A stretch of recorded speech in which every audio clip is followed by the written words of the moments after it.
김경래 최강 시사.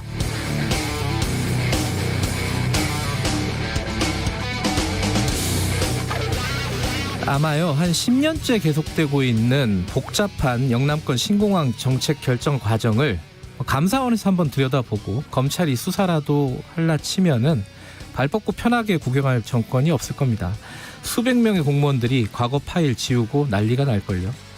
2011년에 경제성 없다고 결론이 난 걸 2012년 대선에서 너도 나도 하겠다고 난리를 폈고 2016년 프랑스 용유까지 해가면서 신의 한수라는 김해 신공항으로 결론을 내렸는데 그 신의 한수가 정책적인 결정이 아니라 PK, TK 이런 정치공학적인 신의 한수였다는 건 누구나 다 알고 있습니다.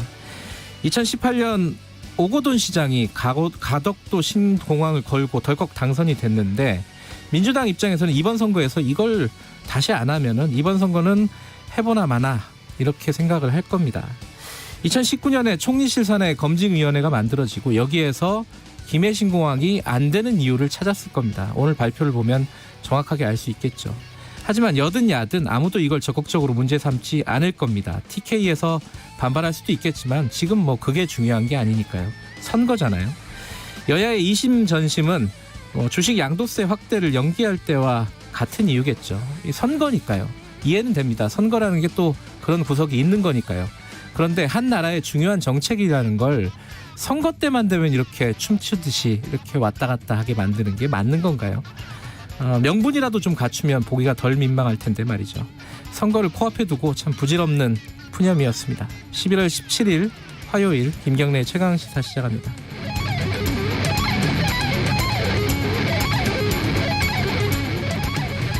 예, 유튜브 라이브 열려 있습니다. 실시간 방송 보실 수 있고요. 부각사님이 잘생긴 김경래 기자 화이팅이라고 적어주셨습니다. 뭐 가족인가? 누군지 잘 모르겠네요. 감사합니다. 짧은 문자 50원, 긴 문자 100원, 샵 9730으로 문자 보내주시고요. 스마트폰 콩 이용하셔도 좋고요. 일부에서는요, 최근에 핫한 분입니다. 이승만, 박정희 전 대통령을 재평가해야 된다. 이런 발언도 했었고 대선 출마에 대한 언급도 있었고요. 더불어민주당 박용진 의원 좀 만나보고요. 2부에서는 유명희 통상교섭본부장 지금 알셉에 우리가 이제 서명을 해가지고 그 부분도 들어봐야 되고 사무총장 선거 WTO 이거 어떻게 되고 있는지 궁금하죠? 2부에서 만나봅니다.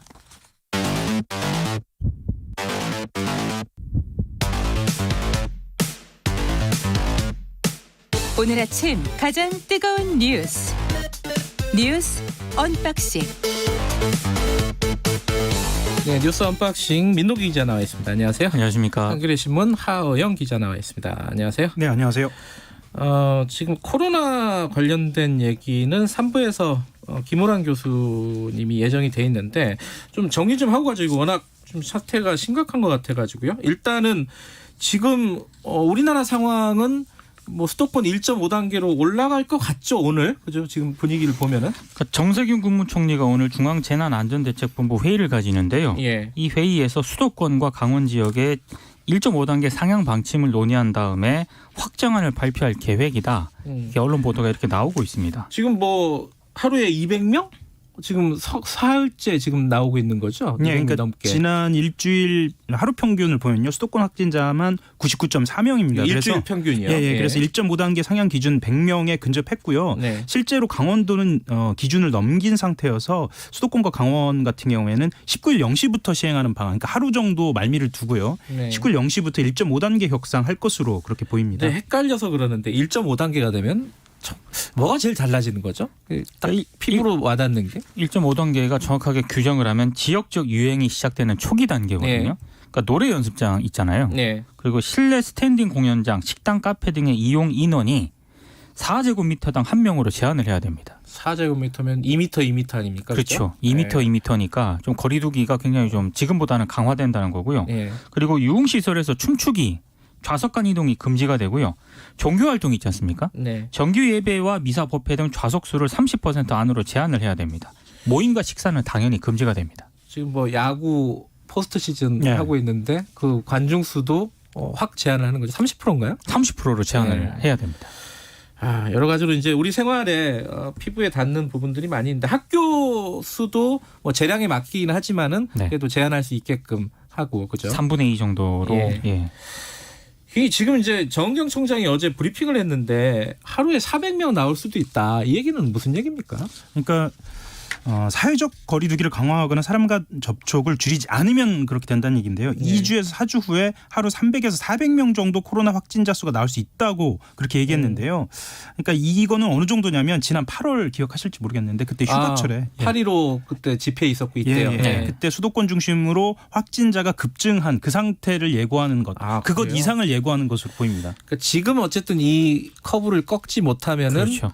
혹독한 겨울을 우리가 보낼 수밖에 없다. 그래서 굉장히 방역 당국에서는 긴장하고 있고 오늘 단계 조정이 예상이 되고 있습니다. 근데 이 와중에 또 기쁜 소식이라고 할까요? 화이자에 이어서 모더나 쪽에서 그 백신 관련된 뉴스가 나왔는데 이거는 더 긍정적이에요. 저번 거보다. 그죠? 그러니까 예방 효과가 94.5%라는 중간 분석 결과입니다. 저번에 화이자랑 똑같은 거죠. 예, 그죠? 비슷한 겁니다. 예. 그러니까 모더나가 3상 임상 실험에서요.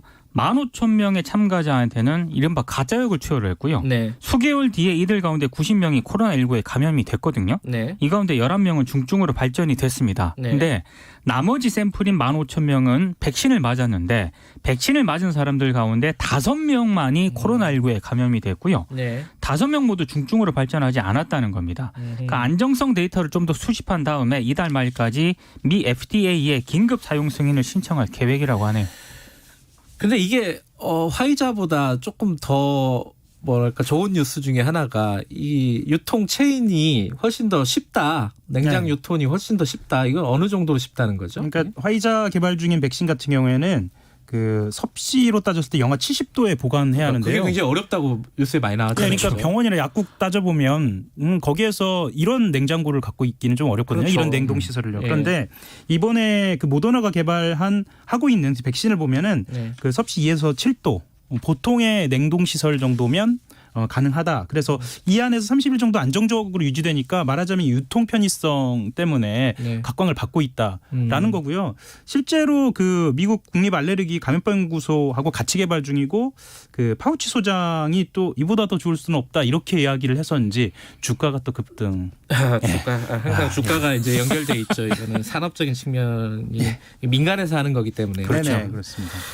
근데 이게 그 뉴스를 보니까 올해 연말에 일부 접종이 가능하다. 이게 가능한 건가요 지금 스케줄을 보면은? 그러니까 미국에서는 그게 가능할 수도 있을 것 같은데요. 미국에서. 문제는 미국 밖에서 모더나 백신을 접종하기는 어려울 것 같습니다. 예. 일단 올해 연말까지는 미국 내에서 2천만 회 접종분이 출하가 될 수 있다고 밝혔는데 예. 내년에 이제 국제적으로 한 5억에서 10억 회분을 생산할 수 있을 것으로 기대한다라고 얘기를 했거든요. 그러니까 내년에도 언제쯤 될지는 아직 좀 봐야겠죠. 최종 결과도 나와야 되니까. 그렇죠. 최종 아마 결과. 하반기로 예상하는 사람들은 내년 있습니다. 하반기. 그러니까 1년은 좀 두고 봐야 한다는 사람들도 좀 있습니다. 그게 또 뭐랄까 우리 구매라든가 그렇죠. 네. 접종이라든가 원활을 할 경우고 그렇지 않으면 뭐 내후년으로 또 넘어갈 수도 그렇습니다. 있는 거고요. 근데 지금 미국에서는 좋은 뉴스가 나오긴 했는데 미국의 실제 코로나 상황은 굉장히 심각해요. 그죠? 이건 보니까 엿새 만에 100만 명이 늘었다. 그러면 하루에 10만 명에서 20만 명 사이의 확진자가 계속 나왔다는 얘기잖아요. 그죠? 이게 상황이 어떻습니까 지금? 지금 보면은 그 누적 환자는 1,100만 명 넘었는데요. 1,100만 명. 예, 100만 명 느는데 엿새밖에 걸리지 않았거든요. 네. 그래서 지금 같은 경우에는 비상대책을 세워야 함에도 불구하고 예. 트럼프 대통령이 실제로는 선거 불복에만 몰두하고 있어서 모든 여론이 보수적인 여론까지 이래서는 안 된다라는 분위기입니다. 예. 그리고 특히나 이 조 바이든 당선인 같은 경우에는 정부의 관련 정보를 공유받지도 못하고 있는 상태라고 해서요. 약간 지금 뭐랄까 공백기가 생겨버린 거예요 방역에. 그죠? 예, 그 와중에 트럼프 대통령은 이 모더나 개발과 관련돼서 자기 임기 중에 이게 개발됐다고 강조하고 있는 그런 상황입니다. 진짜 이게 남의 나라 얘기지만 이게 정상적인 상황이 아니에요, 그죠? 그러니까 인수위에서도 뭐 이렇게 인수를 못하게 하고 네. 있고 아무것도 못하게 하고 있으니까요. 예. 네. 근데 실제로 이게 웃기가 좀 힘든 게요. 이 개발 자체가 우리의 건강하고도 관련돼 있기 때문에 그렇죠. 네. 좀 심각하다고 받아들여져야겠죠. 네. 그러니까 뭐 지금 자기가 선거에서 진 게 아니다라는 식의 계속 얘기를 하고 있는 상황에서 이 적극적으로 협조를 안 하면은 이 백신 개발도 혹시나 차질 그렇죠. 같은 것들이 뭐 이게 정책 그 행정적인 측면에서 그렇죠. 빚어지지 않을까 이런 걱정도 들고요. 참 미국이라는 나라가 신기합니다, 진짜. 이런 시스템이라는 이 정도 시스템밖에 안 된다는 게. 우리나라 얘기 좀 해보죠. 그 어제 제일 큰 뉴스, 경제 뉴스 중에 하나는 대한항공하고 아시아나하고 인수 뭐 그거는 저기 뭐 원래부터 나왔던 얘기긴 한데 공식적으로 발표가 된 거죠. 먼저 간단하게 좀 얘기를 해주시죠, 하영 기자. 예, 그 정부와 산업은행이 그 대한항공의 아시아나항공 인수를 공식화했고요. 예. 예, 그리고 한진칼과 대한항공도 이사회를 열어서 아시아나항공 인수를 결의를 했습니다. 네. 따져보면 국내 1, 2위 항공사 통합해서요. 예. 그 글로벌 톱10 수준의 초대형 항공사가 탄생을 한 겁니다. 예. 그리고 1국가 1국적 항공사 체제가 열렸고 세계 7위 수준이라고 합니다. 좀 엄청나죠. 예. 이제 이걸 메가 캐리어라고도 하는데요. 예, 그렇습니다. 근데 지금 이 합병이 인수 합병이 여러 가지로 과제는 좀 남아 있다. 뭐 몇 가지 이제 짚을 지점이 있는 것 같은데 어떤 것들이 있습니까? 그러니까 지금 항공산업이 불황이지 않습니까? 예. 여기 이제 혈세를 투입하는 게 온당한 것인가? 이런 8천억 정도 들어간다면서요? 그렇습니다. 예. 그리고 지금 대한항공 부채가 23조 원이고 아시아나항공 부채가 12조 원이거든요. 예. 여러 가지 논란이 좀 제기되는 대목이고요. 대마불사 뭐 이런 얘기들 나오는 거죠. 그렇죠. 예. 재벌 특혜라는 얘기도 나오고 있고요. 예. 그리고 한진그룹 경영권진 분쟁 중이잖아요. 예.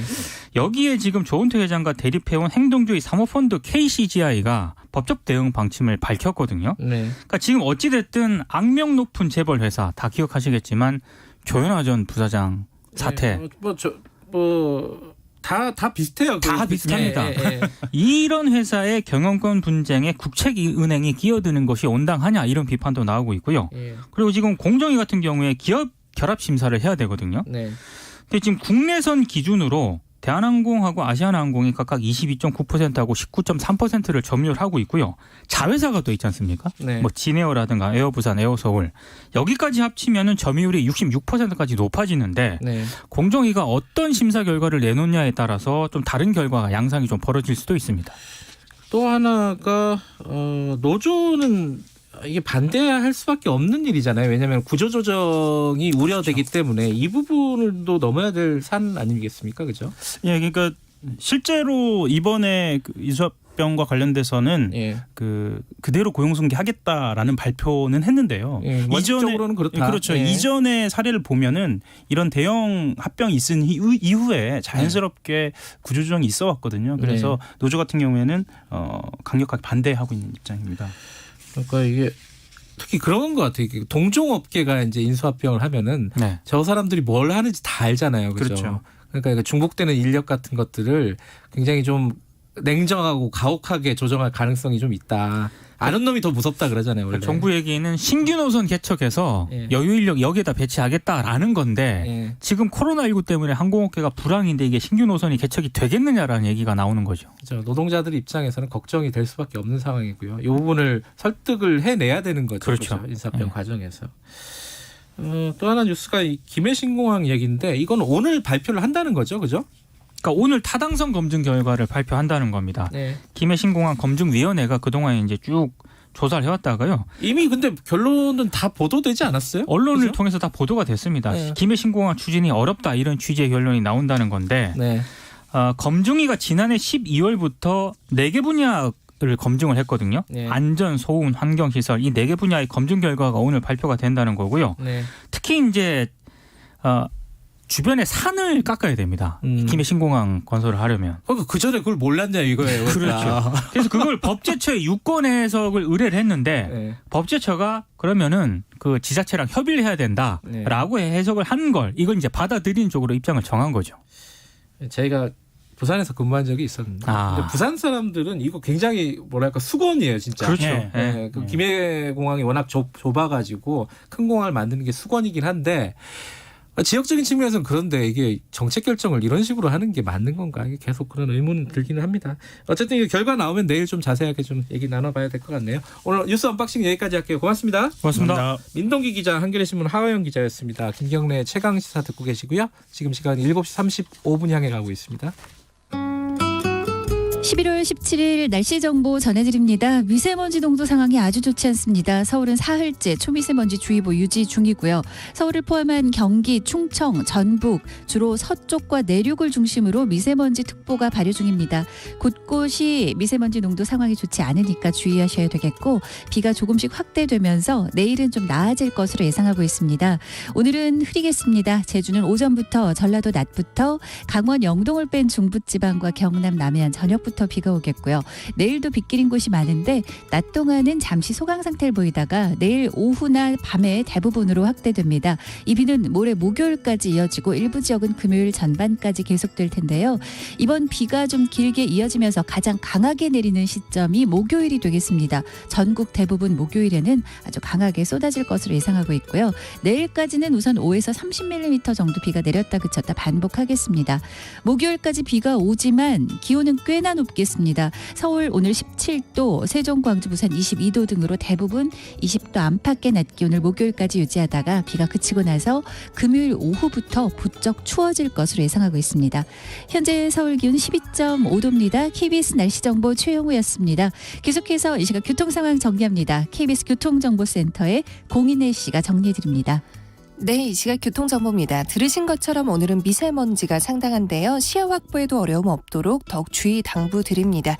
경인고속도로 인천 방향 인천 요금소 갓길에서 승용차 추돌 사고 정리 중입니다. 서인천 쪽으로 7km 정체 길어져 있고요. 제1경인선 성남 쪽 문학에서 서창 신천부터 광명까지도 차가 많고 중부고속도로 하남 쪽은 하남 나들목 4차로에 고장난 대형 화물차가 서 있어서 주의하셔야겠습니다. 서울시내는 올림픽대로 공항 쪽이고요. 잠실대교 부근 4차로에 고장난 차 처리 여파 암사대교부터 받습니다. KBS 교통정보센터였습니다. 최강 시사.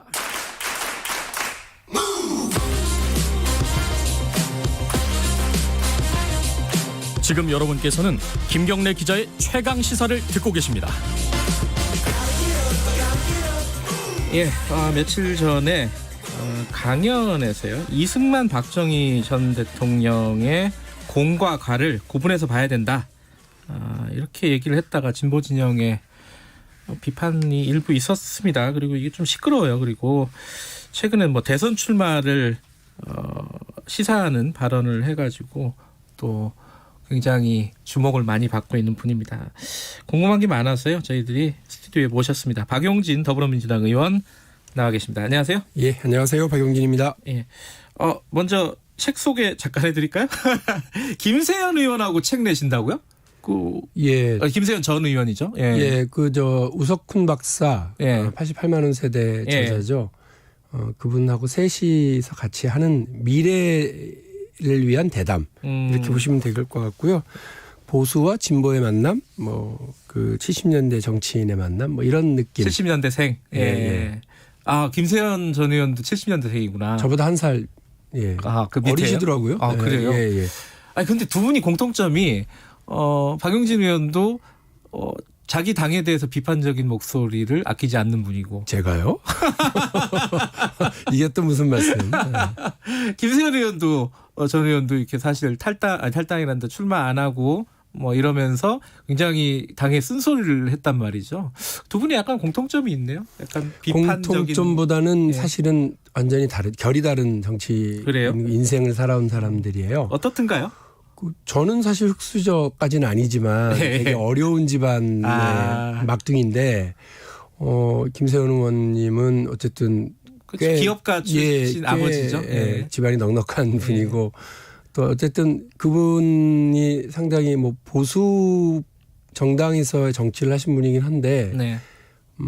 이렇게 상당히 이렇게 선비 느낌이 나는. 그렇죠. 약간 이미지가. 예, 그렇습니다. 그리고 그런데 하시는 말씀은 이렇게 다 이렇게 내부적으로 힘이 있고 뼈가 있는 얘기들 많이 하시고요. 그래서 그런 이러저러한 성장의 차이 그리고 활동하는 공간의 차이가 있습니다만 그래도 보수적인 정치인이 생각했고 가다듬었던 얘기들을 들어봤고요. 의견이 같은 것도 있고 다른 것도 당연히 있고요. 그래요. 그래서 이제 앞으로 토론을 더 넓혀 나가거나 합의를 만들어 나가야 될 일이 많겠다 이런 생각도 했어요. 우석훈 박사가 페이스북에 그렇게 썼더라고요. 참 아슬아슬했다. 매우 피곤하고 힘들다. 뭐 어떤 좀 쟁점들이 있었나 봐요. 부딪히는 쟁점들이. 아무래도 각각이 생각하는 미래가 있을 거고요. 예. 그리 가기 위한 경로가 다를 테니까 그 부분에 대해서는 이견이 많았고요. 근데 그 이견을 가지고 서로 뭐 다투기가 어려워요. 서로 각자의 구상이고 생각이니까. 그러나 이제 그런 지금하고 좀 달라져야 된다라고 하는 변화에 대한 그 지향은 똑같았다고 봅니다. 뭐 책 나오면 그때 다시 한번 네. 여쭤보도록 하고요. 오늘 여쭤보고 싶은 것 중에 하나가 이승만 박정희 전 대통령 사실 이제 굉장히 논쟁적인 정치인이잖아요. 두 분 다 마찬가지예요.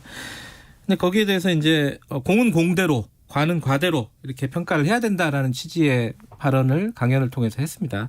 이게 대학생들 대상으로 한 강연이었나요? 그렇습니다. 리더십에 대한 이야기고요. 정치 리더십에 대해서 제가 얘기를 해달라는 요청을 받았고요.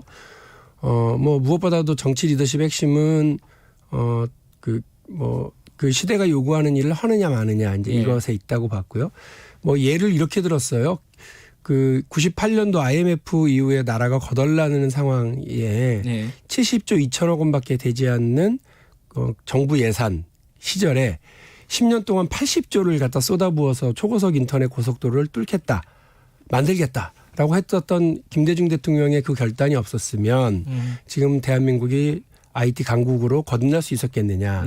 마찬가지로 68년도 그 시점에 대한민국 예산 뭐 한 2,200억 밖에 안 되는데 그때 430억을 쏟아부어서 경부고속도로를 뚫겠다고 했던 박정희 대통령의 그런 생각과 결단이 없었으면 산업화가 됐겠느냐. 더 뒤로 가서 49년도 해방되고 나서 얼마 되지도 않은 초가집도 지을 만한 살림이 없는 나라에서 무상 의무교육 이걸 하겠다고 하는 이승만 정부의 그런 결단이 없었으면 우리가 교육 입국이 됐겠느냐 이런 것들을 예시를 들었고요.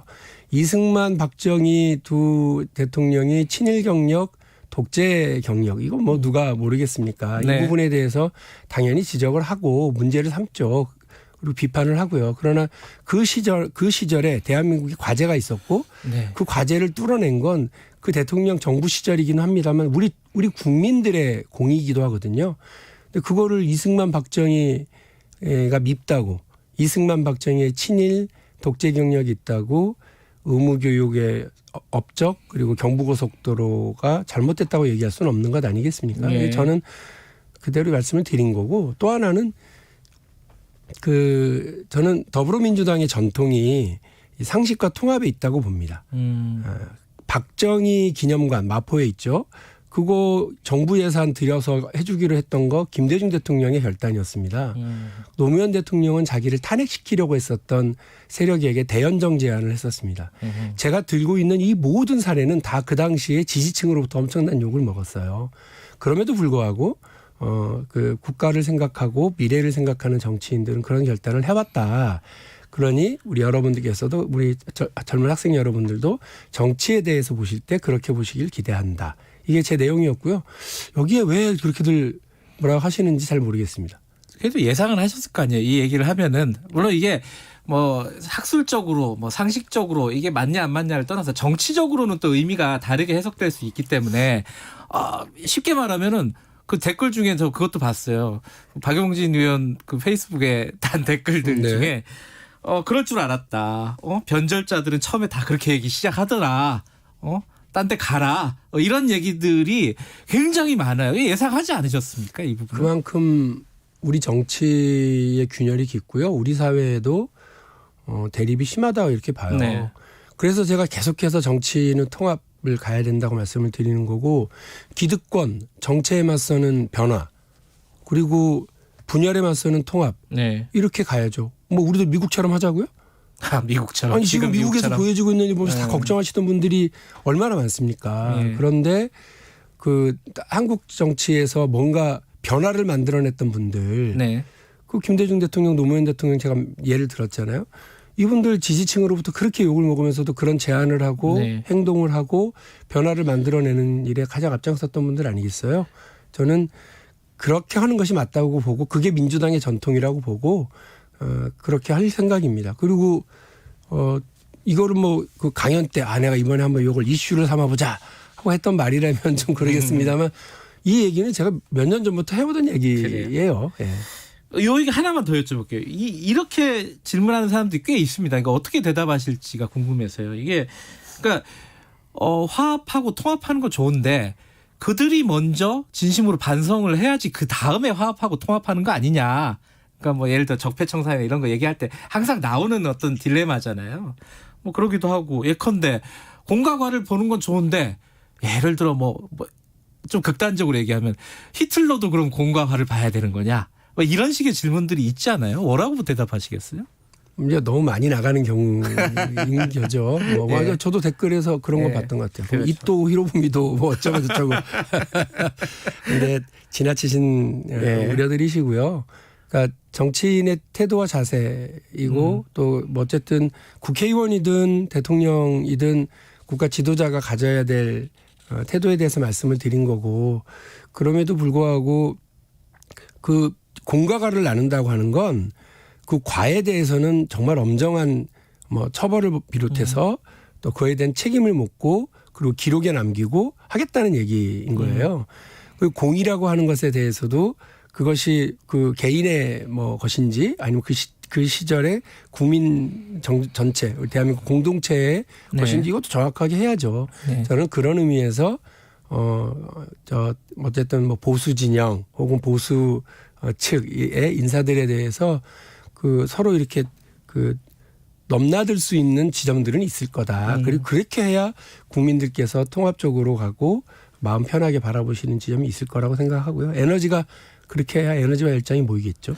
뭐 삼성에 대해서 누구보다 비판적이시지만은 조문회 가셨죠. 그 네. 이건희 예, 회장의 회장, 예, 조문회 가셨죠. 뭐 그런 뭐 차원인 것 같은데 일부에서는 근데 이게 우클릭 아니냐. 균형 감각이 아니라 우클릭이다. 이게 최민희 더불어민주당 전 의원 네. 그 얘기했어요. 변화의 속도가 약간 뼈가 있는 말인데 김문수 전 지사보다 훨씬 빠르다. 이 우클릭이라는 말에 대해서는 어떻게 생각하십니까? 최민희 전 의원은 저에 대한 애정이 크실 거라고 생각을 해요. 네. 그래서 그렇게 얘기를 하셨겠죠. 손흥민이 왼발 쓰는 선수예요 원래. 아 그런가요? 예. 그래서 레프트를 주로 이제 맞기도 하고 그러는데 그 손흥민 선수가 그래서 왼쪽만 돌파하던가요? 그러니까 축구에서는 골을 넣어야 되고요. 정치에서는 성과를 내야 되고요. 그 성과라고 하는 건 국민의 삶의 변화죠. 발전이죠. 네. 그걸 만들어내는 정치적 골을 넣기 위해서는 운동장 넓게 써야죠. 네. 중원도 돌파하고 좌우 윙을 다 돌파할 수 있어야 되고요. 또 더 특이한 건 손흥민 선수가 양발을 다 씁니다. 아 그런가요? 예, 그렇습니다. 그래서 어느 각도에서나 슛을 날릴 수가 있고요. 정치도 좀 이렇게 운동장 넓게 쓰고 국민을 그 좌우에서 다 묶어내고 그러면서 힘을 모아 나가면 대한민국이 골을 넣을 수 있어요. 좀 그렇게 봐주시면 좋겠고요. 그 박용진이 살아왔던 삶 보시면 노동자들 때문에 3번이나 감옥을 들락거릴 수밖에 없었고 뭐 결혼하고 6개월 만에 한 2년 넘게 와이프랑 헤어지려야 되는 그런 감옥살이를 살아오면서도 저는 꿋꿋하게 버텨왔다고 생각을 하고요. 네. 그리고 제가 담고 있는 20살 때 그 착한 생각, 세상을 바꿔봐야 되겠다고 하는 의지 그런 것 뭐 전혀 변하지 않았기 때문에 최민희 의원님은 그냥 그렇게 보시고 계실 뿐이고 애정은 다른 데다 깊숙이 넣어두셨겠지 이런 생각을 하고 있습니다. 알겠습니다. 뭐 이게 말하다 보니까 뭐 시간이 부족하네요. 한 1시간쯤 모셔야 되는데 대권 조정 관련해 가지고요. 진지하게 고민 중이라는 얘기를 하셨잖아요. 근데 조금 빠른 거 아닌가라는 생각도 들고 지금 이게 시기상으로 지금 한 1년 넘게 남았잖아요. 그런 생각도 언뜻 들기도 하고 구체적으로 지금 진행이 되시는 겁니까? 아니면 고민만 하고 계시는 겁니까? 고민만 하고 있으면 진짜 고민이 되는 거죠. 고민뿐만이 아니고 결정을 하신 거군요. 예, 의견들 많이 듣고 있고요. 네. 또 지금 그러면 이 시점에 대한민국이 뭐가 문제인지 막혀 있는 데는 어디인지 이런 것들도 살펴보고 있는 중이에요. 그런데 그게 저 혼자 각오한다고 될 일이 아니라서 네. 또 그 어떤 그 호명이라고 하는 절차는 또 어떻게 만들어질지 저도 궁금하기도 하고요. 다만 박용진 살아온 걸 가만 저도 생각해 보니까 다 제가 손들고 자임했더라고요. 네.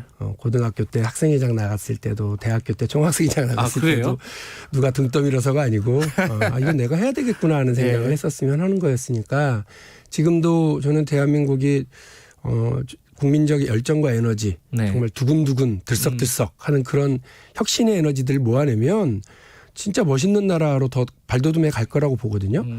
그런 타이밍이 와 있다고 봐요. 그런데 좀 낡고 지쳐 있고 이게 되겠어라고 하는 자포자기 이런 느낌도 있어서 적어도 젊은 제가 그리고 또 뭐 기득권 주류 질서에 이렇게 좀 자유로운 제가 할 수 있는 역할이 있지 않겠나. 그런 새로운 패러다임을 구축하는데 기여를 해보고 싶은 근데 거죠. 서울시장을 건너뛰고 뭐 건너뛴다는 표현은 뭐 보는 사람 입장이니까 제가 무슨 그런 선택 권한이 있다고? 대선으로 바로 얘기를 하시는 게 특별한 이유가 있으신가요?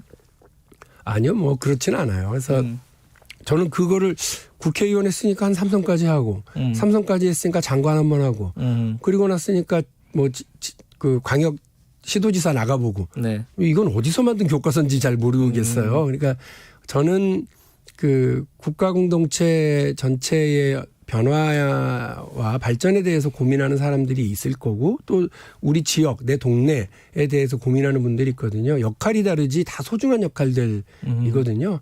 그래서 뭐 국회의원 그러니까 시도의원들 네. 광역의원 기초의원들은 국회의원의 부하인 양 잘못 알고 계시는 분들도 계시는데 전혀 그렇지 않고요. 각각 국민들을 위해서 소중한 역할들 하시는 분인 것처럼 제가 뭐 이걸 건너뛴다 이런 거는 뭐 안 맞는 말씀인 것 같고 네. 그냥 박용진 네 고민은 어디 있어? 너는 뭘 잘해? 이거를 고민하고 묻는 것이 맞죠 스스로에게. 그 지금까지 뭐 나왔던 대답을 좀 듣고 싶네요. 그 대선에 출마를 하신다면 좀 뭐가 장점이시고 어떤 걸 다르게 하고 싶다. 어떤 박용진은 뭐가 다르다 이런 게 있을 거 아닙니까? 저는 무엇보다도 민생 제일주의에 실력이 있는 사람이어야 된다고 봐요. 그 굳이 제가 아니더라도 뭐 정치라고 하는 건 동서고금을 막론하고 먹고 사는 문제를 잘 해결하는 게 제일 핵심이거든요. 근데 그거를 그래서 제일 중요한 건 경제에 강하냐 이게 핵심이라고 봅니다. 그래서 젊고 개혁적이고 기득권으로부터 자유롭고 네. 그래서 새로운 시도를 할 수 있고 기득권에 편입되어 있으면 그런 걸 못 하거든요. 그래서 그런 면에서 그러면서 이제 경제에 강한 그런 젊은 정치인이 필요하다고 봅니다. 여기서 경제에 강하다고 하는 게 내가 경제 전문가다. 이거는 아니지만 경제 문제에 관심 많고 거기에 집중하려고 그러고 또 우리 경제가 가장 문제가 되고 있는 부의 편중, 불평등 이 문제를 어떻게 극복하려고 하느냐.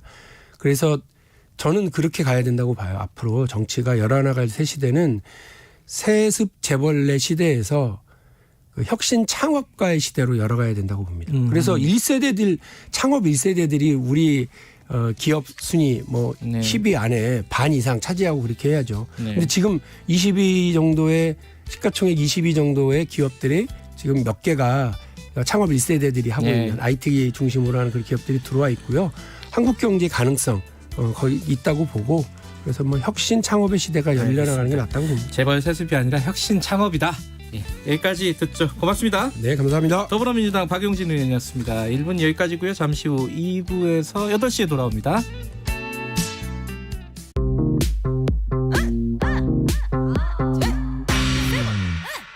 뉴딜 내려온다. 한국 반뉴딜. 위기에 강한 나라. 한국 반뉴딜. 경제 살리는 뉴딜. 환경 지키는 뉴딜. 사람 키우고 지역 키우는 한국 반뉴딜. 내 삶을 지키고 우리 동네 살리는 한국 반뉴딜. 대한민국 미래 열고 세계 경제 선도하는 한국 반뉴딜. 대한민국 정부. 가축 분뇨 혹시 더럽고 쓸모없다 느끼시나요? 가축 분뇨는 퇴비나 액체 비료로 만들 수 있고 절차에 맞춰 정해진 농경지에 적당량 살포하면 유기농 농산물 생산과 토질 개선에 도움이 됩니다. 가을은 액체 비료의 집중 살포 기간인 만큼 과다살포 방지를 통해 유용한 자원으로 활용해야 하겠습니다. 환경공단은 2017년 가축분유 전자인계 관리 시스템을 도입하여 깨끗한 관리를 추진하고 있습니다. 이 캠페인은 환경부와 한국환경공단이 함께합니다. 말 같은 말.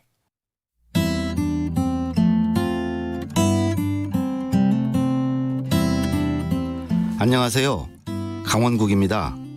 말을 잘한다고 대화를 잘할 수 있을까요? 말 잘하는 사람이 오히려 대화에는 서툴 수 있습니다. 남의 말을 잘 들어주지 않는 경우가 많으니까요. 그러면 잘 들어주는 것만으로 대화를 잘할 수 있을까요? 그건 또 그렇지 않습니다.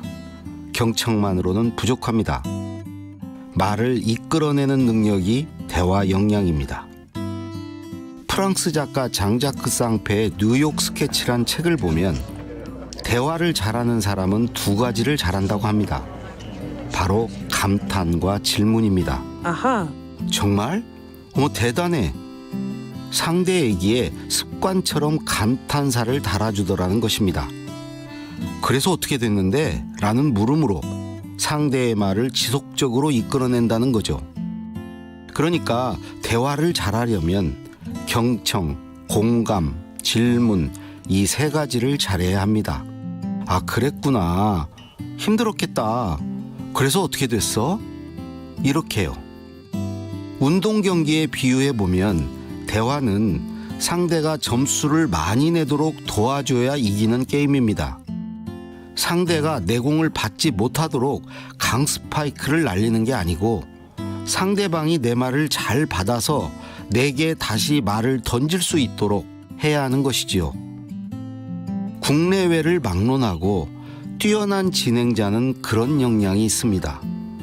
오프라 윈프리나 유재석 씨 모두 말을 잘 이끌어내는 사람이죠. 쉬운 것 같지만 쉽지 않습니다. 자신을 내려놓아야 하고 상대가 무슨 말을 하고 싶은지 알아야 합니다. 또 상대를 다그치거나 재촉하지 않아야 합니다. 스스로 말할 수 있게 편한 상태를 만들어줘야 하지요. 그걸 잘하면 이런 칭찬을 듣게 됩니다. 널 만나면 왠지 즐겁고 신나.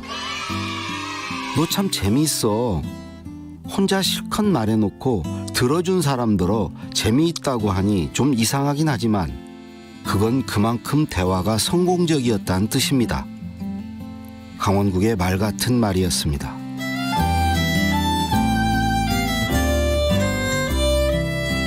잘 듣고 공감하고 질문하기. 대화의 기본이자 대화의 모든 것일지도 모릅니다.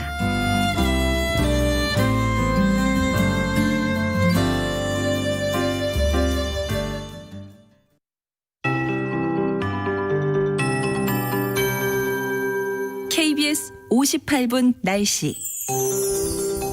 며칠째 초미세먼지 농도가 말썽입니다. 이렇게 입자가 가는 초미세먼지 농도가 안 좋은 상황일 때는 KF94 마스크를 써주셔야지 작은 입자가 잘 차단이 됩니다. 오늘 꼭 이용을 해주셔야 되겠고요. 초미세먼지 주의보가 서울은 사흘째입니다. 경기와 충청, 전북을 중심으로 이렇게 주로 서쪽과 내륙에 잔뜩 노랗게 미세먼지 농도가 나쁜 상황이고요. 중간중간 빨간색도 보일 만큼 상황이 좋지 않습니다. 점차 오늘, 내일, 모레, 목요일까지 비 소식이 확대되는데 비가 내리면서 내일은 좀 나아질 것으로 예상을 하고 있습니다. 오늘과 내일 흐리겠고요. 제주는 오늘 오전부터, 전라도는 낮부터, 강원 영동을 뺀 중부지방과 경남 남해안은 저녁부터 비가 오겠습니다. 내일도 비 내리는 곳이 많은데요. 낮 동안 소강 상태를 보이다가 내일 오후나 밤에 전국으로 비가 확대돼서 모레 목요일까지 이어집니다. 목요일은 전국 대부분 빗줄기가 꽤나 강할 것으로 예상을 하고 있고요. 내일까지 우선 강우량은 5에서 30mm 정도 나와 있습니다. 기온은 목요일까지 비가 오더라도 상당히 높겠습니다. 오늘 서울 17도, 세종, 광주, 부산 22도 등 전국이 17도에서 22도로 20도 안팎까지 오르겠고요. 특히 목요일은 아침 기온도 18도, 낮 기온도 18도, 서울의 경우 이렇기 때문에 상당히 높은 기온 이어지다가 금요일부터 비가 그치고 나서 추워집니다. 최영우였습니다.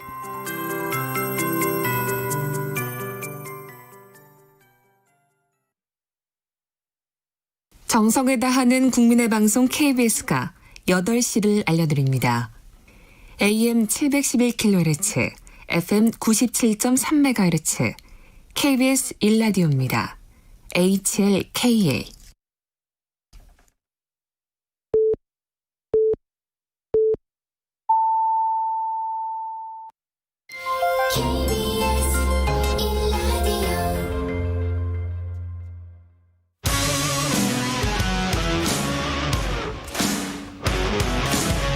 뉴스타파 기자 김경래 최강 시사.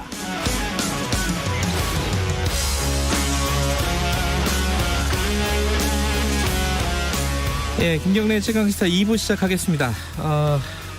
우리나라를 포함해서 15개 나라가 참여하는 세계 최대 규모의 FTA, 뭐 뉴스에서 많이 들으셨을 겁니다. RCEP.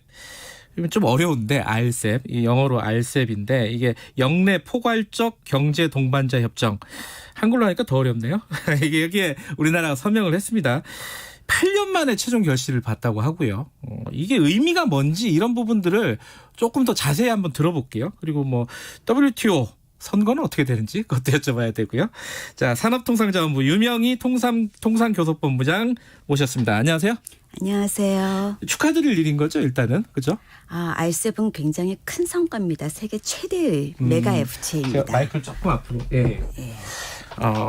그래서 제가 대통령하고 문재인 대통령하고 옆에 이제 앉으셔가지고 이게 서명하는 그 화면을 뉴스에서 봤는데 예. 굉장히 기분 좋은 얼굴로 앉아 계시더라고요.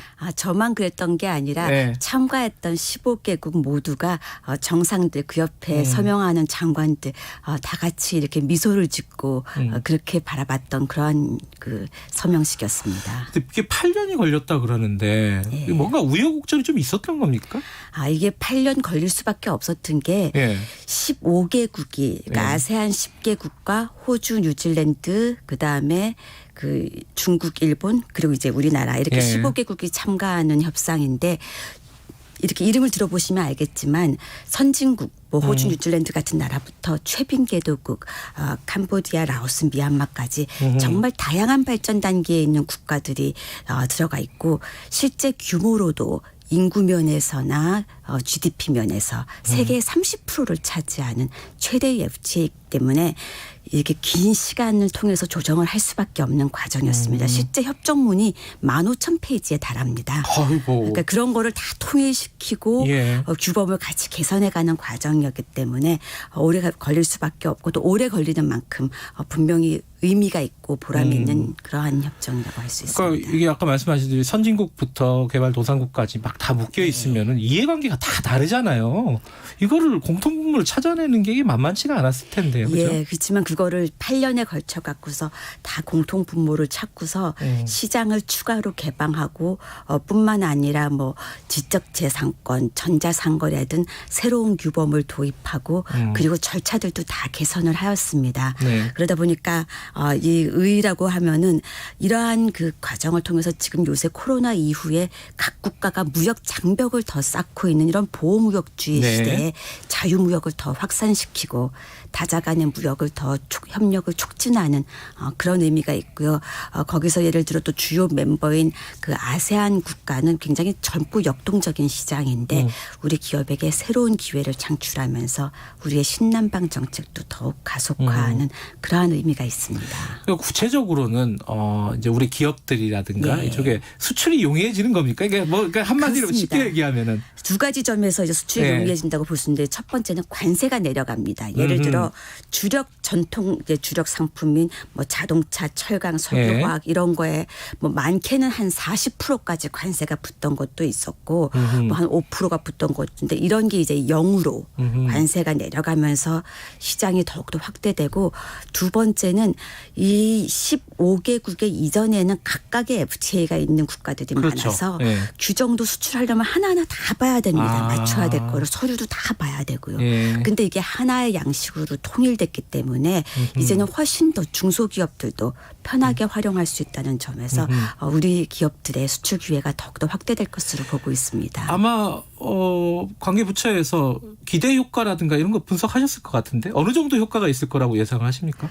일단 그걸 숫자로 말씀을 드리기보다 제가 말씀드린 그 전통 그 제조업 네. 측면에서 자동차, 철강, 석유화학 등의 수출이 느는 것 외에도 우리 중소기업들 상품도 많이 받습니다. 그래서 생활 소비재라든지 섬유, 기계 부품 이러한 부분도 관세가 내려감으로써 시장이 확대되는 효과가 있고 그리고 뿐만 아니라 우리 최근에 그 코로나 이후에 네. 유망한 품목으로 떠오르는 의료위생용품 이런 부분들도 관세가 내려감으로써 수출이 더욱더 확대될 것으로 그렇게 예상하고 있습니다. 근데 이제 이게 이제 말하자면은 한 양자 간의 FTA가 아니라 여러 나라들이 동시에 맺는 FTA다 쉽게 얘기하면 그렇게 볼 수도 있을 것 같은데 과거에 이제 FTA 그러면은 그런 생각 부정적인 측면에서는 뭐 미국하고 FTA 할 때 뭐 쌀 문제 그죠 소고기 문제 막 이런 게 막 쟁점이 됐었잖아요. 걱정되는 분들이 분명히 있는 것 같아요. 특히 농업 쪽에서는 이거 뭐 저희 동남아에서 열대과일 같은 거 막 들어오면 우리나라 과일 시장 이거 농가 힘들어지는 거 아니냐 이런 대책들은 좀 있는 거예요. 일단은 농업 부분은 저희가 가장 신중하게 협상을 했던 부분입니다. 그래서 뭐 이렇게 쌀, 마늘, 뭐 사과, 배 네. 우리의 주요 민감 핵심 농산품들은 당연히 다 양어 제외를 했고요. 그리고 그 외에 추가로 이제 개방한 뭐 열대과일 같은 일부 품목들에 대해서도 장기간의 관세 철폐 과정을 뒀습니다.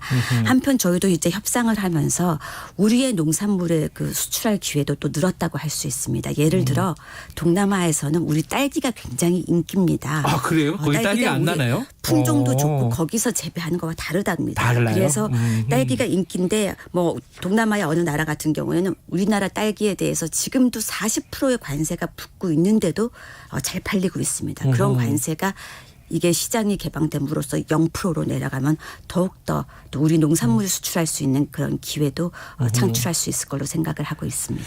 그리고 사실 이게 여기서 이제 일본하고 우리가 사실상 FTA를 맺게 되는 효과를 가지게 된다 이렇게들 얘기를 하더라고요. 일본하고 더 무역이 활발해지면은 과연 우리한테 좋은 것이냐 이게 걱정하시는 분들도 있더라고요. 일본하고는 우리는 좀 경쟁 관계도 있고 막 이래가지고. 예. 그래서 사실 일본에 대해서는 제조업 부분에 있어서 우리 업계가 민감해하는 부분은 또 자동차 이런 것도 있고. 맞습니다. 그래서 자동차 같은 부분은 양어 제외로 해서 우리 기업의 입장을 충분히 반영을 했습니다.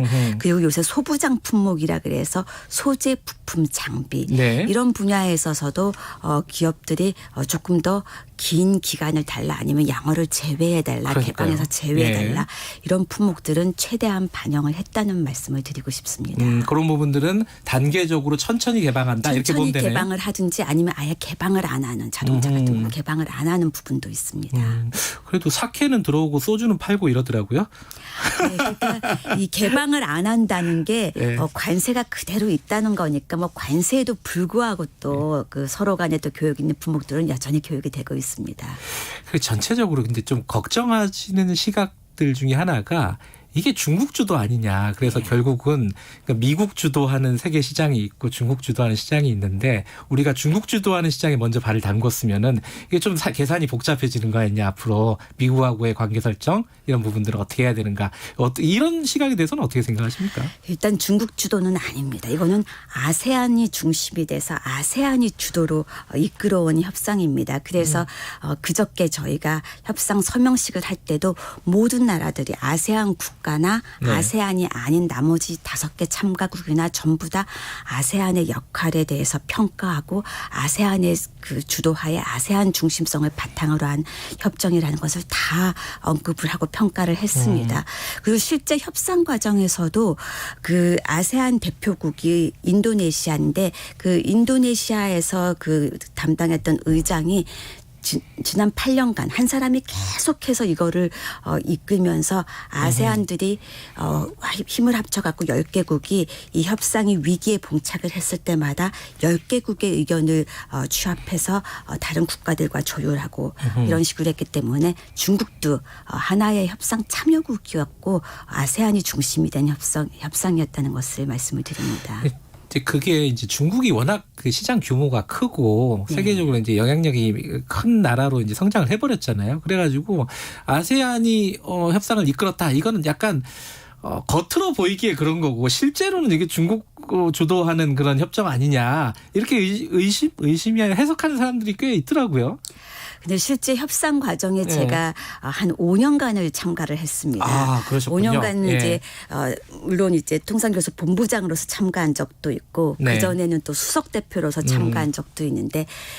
아까 말씀드린 15개국이 15,000페이지를 하려면 중간중간마다 어려움이 많습니다. 네. 그런 과정마다 아세안 10개국이 의견을 조율해서 10개국의 그 힘으로 의견을 내면 다른 국가들이 최대한 거기에 맞추고 이런 과정을 통해서 이끌어왔고 아세안 사무국이 또 거기서 자료를 제공하고 네. 굉장히 많은 역할을 했기 때문에 실제 과정을 아는 그 15개국들은 다 이게 아세안이 중심이 된 그러한 협상 과정이었고 다른 여타 모든 국들이 또 하나의 참가국으로서 참가했다는 것을 잘 인식을 하고 있습니다. 인도는 왜 안 하는 거예요? 인도도 시장이 크고 우리한테는 되게 매력적인 시장이잖아요. 인도는 왜 안 하는 겁니까? 예, 그렇습니다. 우리에게도 중요한 그 교육 국가이고 해서 지난 한 7년간 참가했던 인도가 이제 그 마지막에 이 작년에 참가하지 않겠다고 했는데 아무래도 무역 적자에 대한 우려가 컸던 것 같습니다. 예를 들어 그 RCEP 국가 중에 이제 중국에 대해서 인도는 연간 한 500억 불의 적자를 보고 있습니다. 지금도요? 예. 네, 그렇습니다. 그래서 그런 거에 대한 우려가 크지 않았을까 생각을 하고요.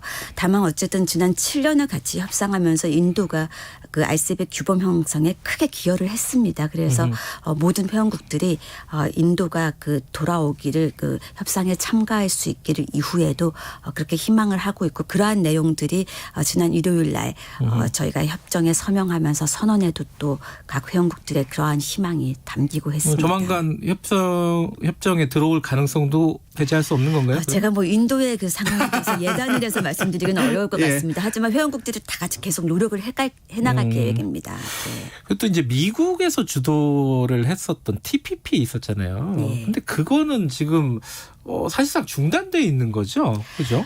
미국은 TPP를 하지 않겠다고 분명히 선언을 하고 나갔고 그러다 보니까 미국을 제외한 예를 들어 뭐 일본이라든지 나머지 국가들이 환태평양 국가들, 그렇습니다. 나머지 국가들이 그 CPTPP라는 이름으로 이끌고 있습니다. 근데 그게 이쪽 그 RCEP하고 관계는 어떤 거예요? 이게 양립이 가능한 겁니까? 둘 다 이 상호 보완적인 관계입니다. 아시아 태평양 지역의 무역 자유화를 도모하는 상호 보완적인 관계고요. 마찬가지로 그러한 입장에서 이제 우리나라도 지금까지 시장을 개방하고 규범을 선진화시키면서 경제를 발전해왔던 국가로서 그러한 이 양립되는 그 FTA에 대해서 앞으로 여러 가지 상황을 지켜보면서 또 국민들의 의견을 최대한 그 수렴을 해서 국익에 맞게 이 판단을 해서 대응을 해나갈 계획입니다. 근데 이제 대통령이 바뀌잖아요, 미국이. 바이든 대통령이 되면은 뭐 트럼프 때는 TPP에서 이제 빠져나가 버렸지만은 바이든 대통령은 다를 거란 말이죠. 그러면은 그냥 이렇게 쉬운 말로 이것들 봐라. 이거 우리 빼놓고 지금 이게 자기들끼리 이렇게 쿵짝쿵짝 하는 게 영 마음에 안 들 수도 있단 말이에요. TPP를 강력하게 추진하면서 우리 보고도 어떤 선택을 요구할 수 있지 않을까. 뭐 걱정하는 사람들도 있으니까 거기에 대해서 한 말씀 좀 해주시면요. 예, 말씀하신 대로 그 이제 바이든 그 행정부가 들어서게 되면은 그 다자주의를 강화하고 그러한 생각에서 또 주변의 그 우방국들과의 그 관계를 강화하고 이런 측면에서 CPTPP에 대해서 검토를 하고 뭐 여러 가지 다양한 옵션의 다양한 형태로 그 참가에 대해서 검토를 할 수 있을 것 같습니다. 근데 우리나라의 입장은 아까도 말씀드렸듯이 시장을 더 개방하고 규범을 선진화시키면서 경제 발전을 그 해온 국가로서 모든 가능성을 열어두고 주요 이해관계자들의 의견을 다 충분히 수렴하고 그다음에 그 미국의 이후의 동향도 지켜보면서 우리 국익에 최대한 도움이 되는 방향으로 검토를 해서 판단을 해서 대응을 해나가려고 합니다. 미국 얘기 나온 김에 미국 얘기 하나 더 여쭤보면요. 중국에 대한 미국의 정책이요. 바이든 행정부가 들어서면은 어떻게 변할 것이다. 여러 가지 예측들이 있습니다. 기조는 바뀌지 않을 것이다. 뭐 이렇게 얘기를 하는 쪽도 있고 그래도 협상이나 이런 부분들은 조금 살려나가지 않겠느냐. 뭐 여러 가지 방향들이 있을 때 우리 입장에서 생각했을 때는 바이든 행정부의 어떤 대중국 정책 어떻게 예상하고 어떻게 대처하실 것인지. 예, 그 말씀하신 대로 그 중국을 견제하는 대중 견제의 그 기본적인 기조는 그대로 견지할 것으로 그렇게들 많이들 보고 있습니다. 다만 이제 그 다자주의를 그 강조하면서 주변의 그 우방국들과의 공조라든지 다자주의를 통해서 그런 그 접근을 해가지 않을까 이렇게 생각이 되고 우리 입장에서는 앞으로 이제 미중 간의 관계 동향 그 다음에 이 주변국들의 또 그 이 대응 그다음에 우리의 여건 이런 거를 검토해서 무엇보다 민간이 같이 지혜를 모아서 대응을 해나갈 거고요.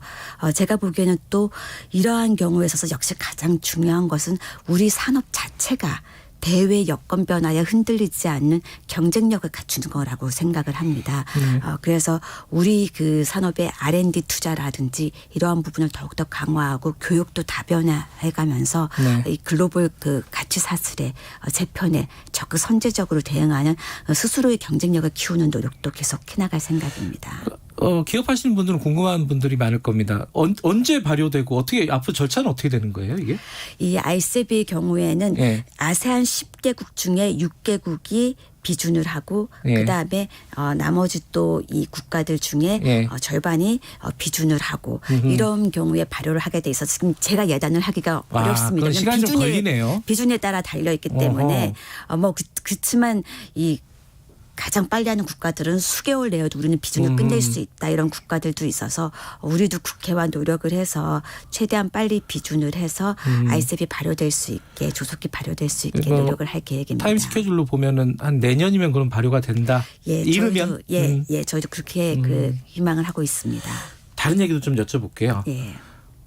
뉴스 보셨겠지만은 외교부 장관으로 거론된 뉴스가 있었습니다. 어떻게 생각하십니까 이 부분은? 제가 전혀 뜻밖의 뜻밖의 뉴스였습니다. 말씀 더듬으시네요. 뜻밖의 뉴스였습니다. 들으신 바 없습니까? 없습니다. 알겠습니다. 믿도록 하고요. 그래도 뭐 될 수 있는 거 아니에요? 알겠습니다. 웃음으로 대체하도록 하고요. WTO 사무총장 이 선거 한참 막 뜨거웠어요. 우리나라에서도 뉴스가 갑자기 사라졌어요. 지금 어떻게 돼가고 있습니까? 이게 최종 단계에서는 2명 최종 후보로 올라가셨잖아요. 최종 단계에서는 이게 투표라는 게 아니라 뭐 투표의 숫자를 세 갖고서 결정하는 게 아니라 이 후보를 두고서 최종 후보를 두고서 컨센서스 즉 의견 일치를 도출하는 과정입니다.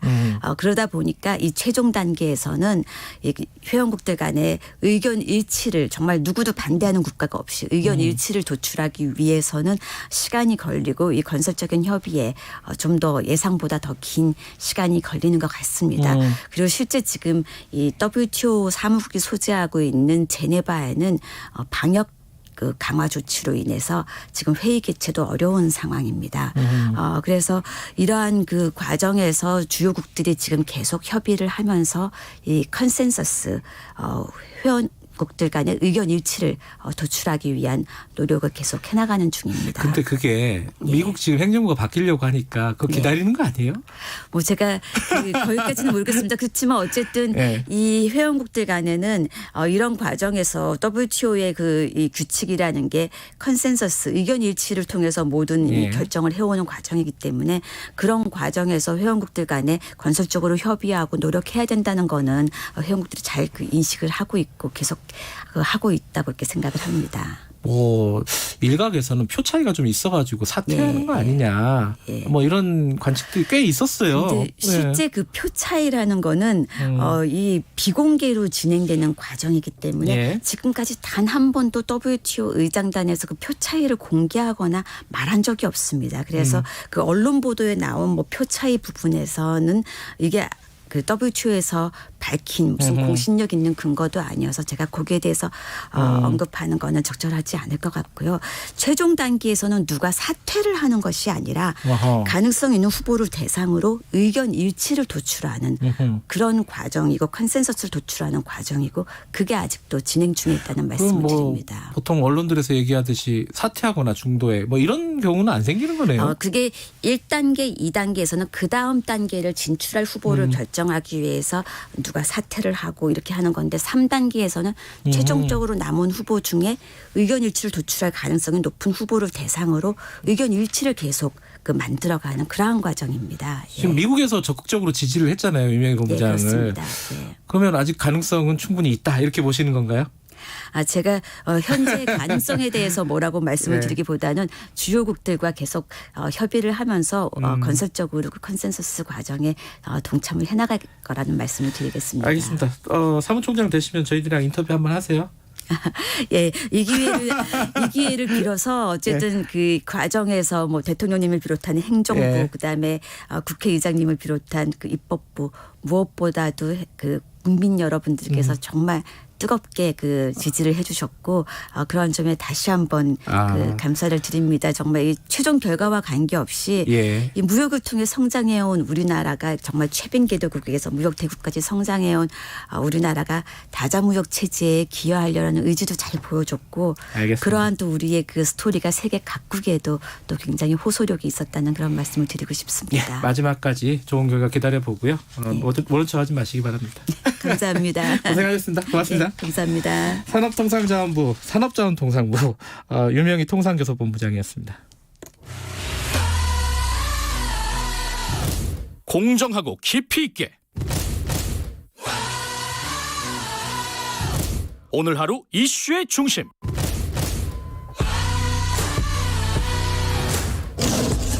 김경래의 최강 시사.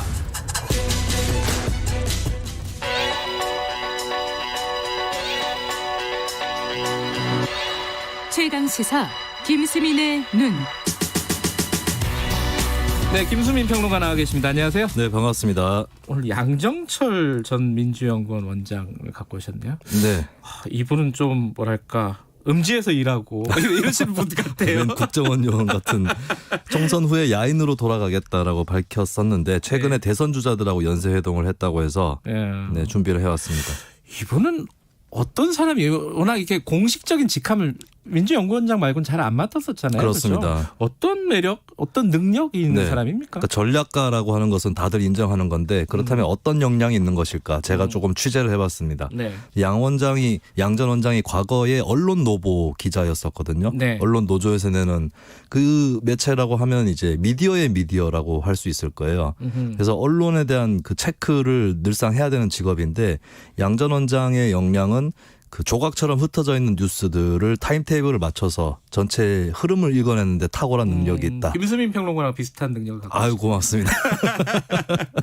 그리고 이제 양 전 원장이 특이한 거는 이제 86 학생운동권 출신이긴 한데 졸업 이후에 한보라든지 나산, 스카이라이프 이런 기업에 또 재직을 했었습니다. 그런 경험들도 또 도움이 되지 않았을까 싶고 노무현 전 대통령 청와대에서 최연소 비서관을 또 지내기도 했던 그런 능력을 인정받았던 인사이기도 하죠. 문재인의 운명의 기획자라고도 또 알려져 있죠. 예.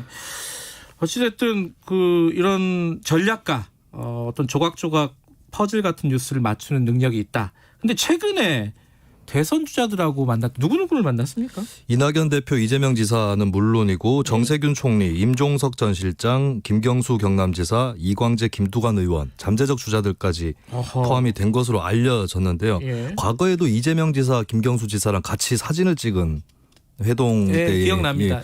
이런 행보를 뭐라고 평가를 할 수 있을까? 저는 이제 원팀을 지향하는 행보이고 횡으로 엮고 종으로 묶는다라고 표현을 할 수 있을 것 같아요.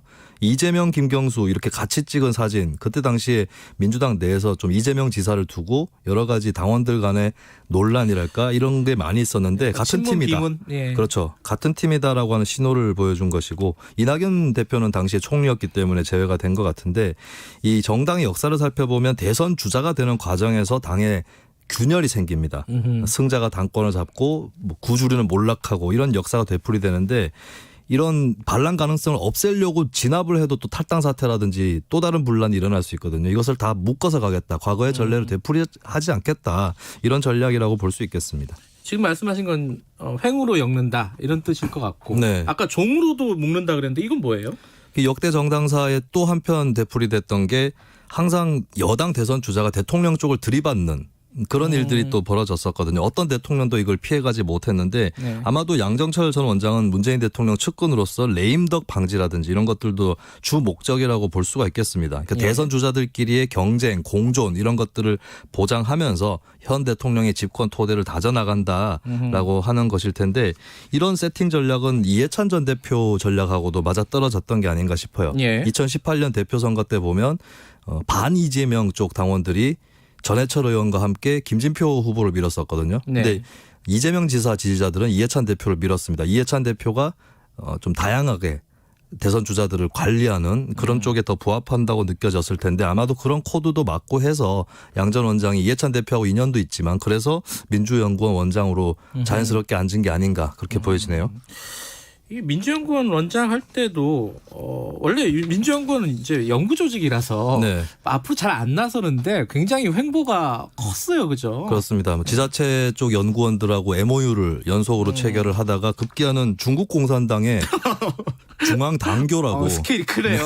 당의 학교하고도 협약을 예. 했습니다. 공산당이기 때문에 또 화제가 됐던 것 같은데 그 와중에 또 서훈 당시 국정원장이나 윤석열 당시 서울중앙지검장하고 회동했다. 이것은 뭐 올바른 건가 아닌가 이런 논란 또 논란이 좀 한편으로는 있었어요, 이 부분은. 불러일으키기도 예. 했었는데 이러면서 또 잘 나가는 행보를 보여주기도 하면서 악역도 맡았었어요. 민주당 위성정당 만들 때 전면에 맞아요. 부상을 한 적이 있었고 총선 때요. 예. 창원 성산에서 정의당 민주당 단일화가 논의될 때 내려가서 안 한다라고 그 지역 사회에서는 좀 비판이 많았을 거거든요. 네. 근데 거꾸로 보면은 이제 이게 악역도 마다하지 않는 사람, 조직 입장에서는 또 그렇게 비춰질 수 있겠습니다. 그 능력도 있고 뭐 악역도 마다하지 않는다. 그러면은 청와대에서 일해야지 왜 딴 데서 지금 이렇게 음지에서 네. 일을 하냐. 뭐 이런 의문이 생기잖아요, 그죠? 그렇죠. 2017년 5월 16일 날짜를 정확히 기억이 나는데 5.16이라서 그날 뭐라고 했냐면 이제 청와대나 이런 데 일하지 않겠다.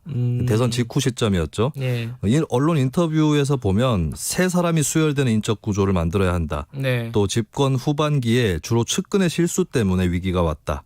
이런 얘기를 했습니다. 그리고 이제 시스템을 깰 수 없다 이런 얘기도 했는데 근데 저는 오히려 이 시스템에 대해서 좀 다시 생각을 해봐야 되지 않을까 싶습니다. 어떻게 보면 청와대에 진짜 대통령하고 손발을 오래 맞췄던 사람이 측근으로 들어가 있는 게 더 나을 수 있는 거거든요. 네. 근데 문제는 한국의 청와대가 지나치게 힘이 쏠려 있는 과정에서 청와대 측근이 들어가면 전횡이 우려된다 이래가지고 네. 역대 정부에서도 측근들이 청와대 안 들어가는 그런 시스템이었었거든요. 근데 차라리 청와대 측근들이 들어가고 청와대보다는 여당이나 내각의 중진 포스트에 해당하는 사람들이 들어가 있는 그런 구조로 좀 바꿔야 될 텐데 이게 쉽지 않은 것 같아요. 그랬던 적은 없었던 것 같은데. 네, 역대 그죠? 정권들이 네. 대부분 뭐 정도의 차이는 있겠지만 청와대 쪽에 중심을 실어왔고 오히려 그렇기 때문에 어떻게 보면 청와대에 들어가 있는 게 더 적합할 수 있는 인사가 청와대에 들어가지 않는 그런 현상이 벌어진 게 아닌가 싶습니다. 요번에 지금 뭐 청와대 인사가 있을 거잖아요. 네. 들어갈까요? 어떻게 보세요? 들어갈 가능성이 높아지고 있다라고 그래요? 관측이 나오는데 저는 조금 다른 생각을 갖고 있는 게 예. 이게 또 청와대 정부이기도 하고 당청 분리가 지금까지 정치권의 트렌드였었거든요. 그러니까 네. 정치권에 그렇게 깊이 개입하지 않는 그런 것이 청와대의 미덕처럼 되어버렸는데 그렇다면 양 전 원장이 청와대에 들어가게 되면 향후의 대선이라든지 이런 것들 기획하는데 오히려 차질이 빚어질 수도 있습니다. 그런 의미에서는 청와대 입성이 굉장히 조심스럽지 않을까 그렇게 전망을 해봅니다. 2405님이 김수민님의 평론은 정말 귀에 쏙쏙 들어옵니다. 목소리도 편안하시고, 네. 예, 좋은 말 가족이신가봐요. 쏙쏙 들어가는데 쉽게 빠져나갈 수도 있다. 주의하시기 바랍니다. 건강 잘 챙기시라고 이렇게 문자 보내주셨습니다. 감사합니다. 자, 김수민의 눈이었습니다. 고맙습니다. 예, 고맙습니다. 2분 여기까지 하고요. 3부에서는 추적 20분 준비되어 있고 코로나 상황도 좀 알아보겠습니다. 일부 지역국에서는 해당 지역 방송 보내드립니다.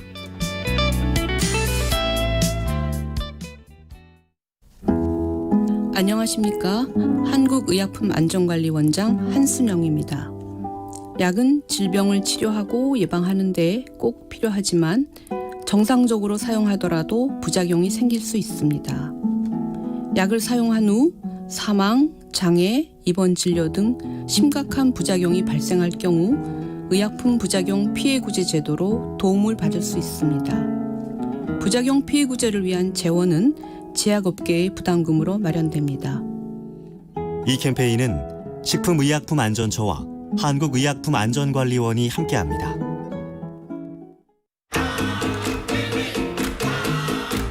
요즘 속 터지고 답답한 뉴스만 머리가 아프다. 아이고 지끈지끈해 그런 사람들 있지 않습니까? 그러면은 주진우 라이브 들으시면 저희가 정리 잘 해드릴 테니까 걱정 마시고요. 자, 일로 오십시오. 주진우 라이브로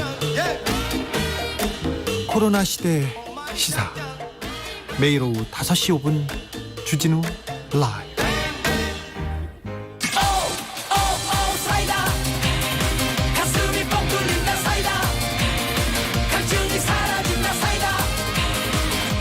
시사본부 다 사이다 가슴이 뻥 뚫린다 사이다 할증이 사라진다 사이다 꽉 막힌 시사 이슈 사이다처럼 시원하게 뚫어드립니다. 매일 낮 12시 20분 오태훈의 시사본부. 지금 시각은 8시 30분입니다. KBS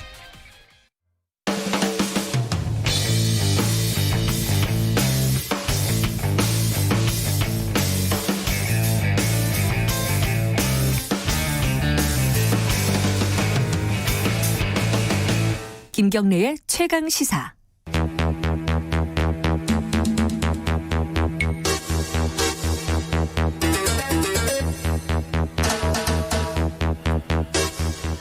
예, 사건의 이면을 들여다보고 깊이 있게 파헤쳐보는 시간입니다. 추적 20분 오늘도 두 분 함께하십니다. 박지훈 변호사님 안녕하세요. 안녕하세요. 박지훈입니다. 한겨레 신문 김한 기자님 안녕하세요. 네, 안녕하세요. 문자 중에 7892님이 진행자분의 웃음이 너무 예쁘다. 무게감 있게 진행을 부탁드린다고 애청자분의 아이고 죄송합니다. 이게 요새말로 엄근진. 아니 제가 어릴 때부터 웃음이 예쁘다는 얘기를 너무 많이 들어가지고 이게 참 감당이 잘 안 돼요. 근데 이제 좀 좋지 않습니까? 근데 뭐 또 청취자분들 따라서 좀 평가가 다를 수 있지만 뭐 시사라 해가지고 예 시사입니다. 계속 이럴 수 엄숙하게 할 수는 없잖아요. 제가 좀 약간 심하게 해픈 편이긴 해요. 예전에 이건 좀 말이 좀 그런데 아버님이 돌아가셨을 때 장례식장에서 어머니한테 엄청 혼났어요. 왜 이렇게 웃냐고. 손님들 오면 난 전 되게 슬프거든요. 근데 사람들 오면은 얘기하다 보면 이제 한 번씩 웃을 수가 있잖아요. 그때 기억이 납니다. 네. 씁쓸하네요. 웃는 상이시네. 그러니까 이게 어쨌든 최대한 저희들이 진지하게 한번 진지할 땐 또 진지해야죠, 그죠? 자, 스토킹 처벌법 관련해서 얘기를 나눌 텐데 이게 최근에도 계속 끊이지가 않아요. 이 그렇죠. 피해 사례가 대표적으로 프로 바둑 선수 조혜연 씨. 이건 어떤 사건입니까? 그러니까 프로 바둑 선수 조혜연 씨라고 있는데요. 뭐 세계 랭킹 1위를 다툴 정도로 구단이라면서요? 네, 굉장히 좀 뭐 바둑 여제라고 불리는 선수인데 이 선수가 이제 그 동대문구에서 바둑 학원을 하는데 한 이제 남성 팬이라고 처음에 접근을 해서 계속 이제 바둑 학원 외벽에 뭐 음란한 문구를 포함해서 낙서를 하고 협박을 하는 문구를 적어놓는다든지 그 다음에 계속 이제 뭐 학원에 와서 사랑한다라고 고백을 막 소리를 지르고 뭐 고백을 요구한다든지 너는 내 거다 뭐 이런 얘기들을 하면서 수업을 방해했다는 거예요. 참 그런 사람들이 있군요 진짜. 네. 그래서 이게 이거야말로 진짜 웃을 일이 아닌데 이분이 8차례나 신고를 했는데 그 피해자가요? 네. 경찰이 신고를 받을 때마다 그냥 돌려보내거나 경범죄를 적용해서 5만 원짜리 이제 범칙금을 납부하는 정도로 해서 결국에는 정식으로 고소장을 접수를 해서 그 혐의가 인정이 돼서 근데 이것도 어떤 혐의들이 인정이 되는 거냐면 스토킹 자체를 법률로 지금 처벌할 수 있는 법이 없기 때문에 뭐 협박, 보복 협박, 재물손괴, 건조물 침입, 명예훼손 이런 것들이 이제 인정이 돼서 이분이 징역형을 지금 선고를 받았습니다. 그래도 이제 징역형을 선고를 받았군요. 결과적으로. 근데 이제 공포감이 어느 정도였다라고 하면 법정에도 못 들어갈 정도였다고요. 그러니까 이 남자를 마주치는 게 두렵다. 그 피고인이니까 그렇죠. 들어가면 증인으로 들어가든가 해야 되니까. 그래서 뭐 스토킹 피해자들을 스토킹 피해를 겪는 사람들은 사는 게 현실 속 지옥이다 이런 얘기를 많이 하고 다른 사람은 상상할 수 없다 나의 처지나 상황을 뭐 이런 얘기들도 많이 실제로 합니다. 저는 뭐 연예인들 이제 뭐 밝힐 수는 없고요. 이제 변호사로서 좀 자문을 이제 해준 적이 있는데 그 고통이 상상을 초월합니다. 그러니까 처음에 이제 연예인들이 팬이라고 생각하고 또 좋은 마음에 사실은 또 그걸 거부하기가 쉽지 않거든요. 당연하죠. 대중들하고 같이 사는데. 그래서 처음에는 그런 식으로 만나다가 아니다 싶은데 나중에는 그 빠져나갈 방법이 없고요. 어느 곳에 가든지 간에 그 사람이 있고 그리고 나중에는 그것을 쳐다봅니다. 항상 그 사람이 있는지 없는지. 그래서 연예계 활동을 하는데도 상당한 지장을 받는 경우가 꽤 있고요. 또 우리 오늘 뭐 계속 얘기를 하겠지만 처벌이 되게 어려워요. 지금 법이 없기 그러니까 때문에. 지금 김한 기자 얘기한 것처럼 경범죄 7만 원입니다. 범칙금요. 7만 원 이하가 지속적 괴롭힘입니다.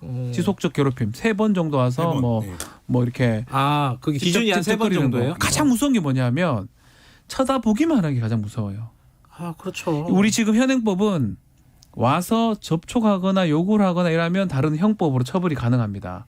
근데 협박이나 이런 걸로 협박을 하거나 아니면 때리거나 하면 뭐 폭행, 협박, 낙서 현종 재물 손괴죄 가능하니까 재물 손괴죄. 그걸로 의유를 하고 처벌할 수가 있는데 가장 무서운 게 제가 했던 사건 아주 유명한 사람인데 항상 갈 때마다 그 사람이 있습니다.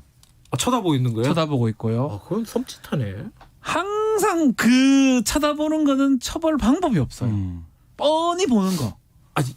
진짜 법으로 이렇게 할 수 있는 방법이 전혀 없어요. 전혀 없습니다. 지금 현행법상으로. 그래요? 또 쳐다보는데 눈빛이 뭐 강렬하다고 처벌합니까? 저는 어떤 경우 사례 취재할 때 어떤 일이 있었냐면 지난 국회 때 이제 스토킹 처벌법 입법 발의할 때 뭐 국회의원실에서 이제 스토킹 사례 수집한 적이 있었는데 그때 어떤 사례가 있었냐면 어느 날부터 낯선 남자들이 그러니까 여러 명입니다. 복수의 남자들이 계속 자기를 쳐다보는 게 느껴진다는 거예요.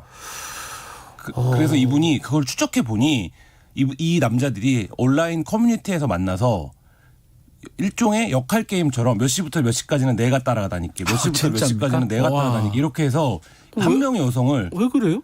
그렇죠. 그 심리가 뭔지 모르겠죠. 근데 어쨌든 어쨌든 범죄 심리라는 게 늘 기기묘묘하기 마련인데 그래서 한 명의 여성을 아무런 이제 이해관계가 없는 남성들이니까 물론 그 중에는 이 여성을 이제 스토킹을 제한한 사람이 있긴 했는데 이 지속적으로 따라다녔다는 뭐 그런 이제 피해를 입었던 사례도 봤었습니다.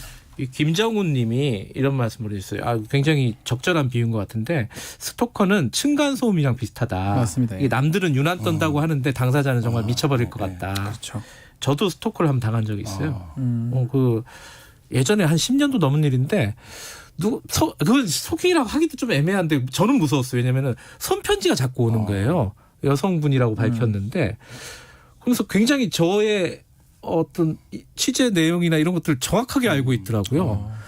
그래갖고 처음에는 저는 또 이렇게 펜도 하나도 없는데 펜이 하나 생겼구나 이래갖고 답장도 쓰고 그랬는데 그게 조금 심해져가지고 계속 편지가 날라오더라고요. 그래서 나중에 이제 회사를 옮겼는데 또 따라서 왔어요. 그러니까 손편지 아무것도 아닌데 그것만 봐도 무서운데 누가 오프라인에서 이러고 보고 있다면은 그거는 공포심이 정도에 따라 차이가 좀 있지만 뭐 유명 인사 중에는 집 앞에 계속 기다리는 분도 그런 있고 분들도 있죠. 집에 몰래 숨어 들어오면 주거 침입은 됩니다. 숨어 들어와서 침대 밑에 있거나 아니면 그 침대 밑에요? 숨어 있던 사건도 있습니다. 그거는 일단 형사적으로 처벌이 가능하죠. 처벌되죠. 그 주거 침입죄 되니까요. 주거 침입 되니까. 근데 그 사람들이 이제 주거 침입죄가 뭐 실형이 나오거나 하기는 좀 어려운 범죄고. 그래요? 그렇다 보면 또 다시 그런 행동을 하기 때문에 이 연예인들이나 특히 이제 유명 인사들, 스토킹을 당한 유명 인사들은 그 고통이 상상을 초월합니다.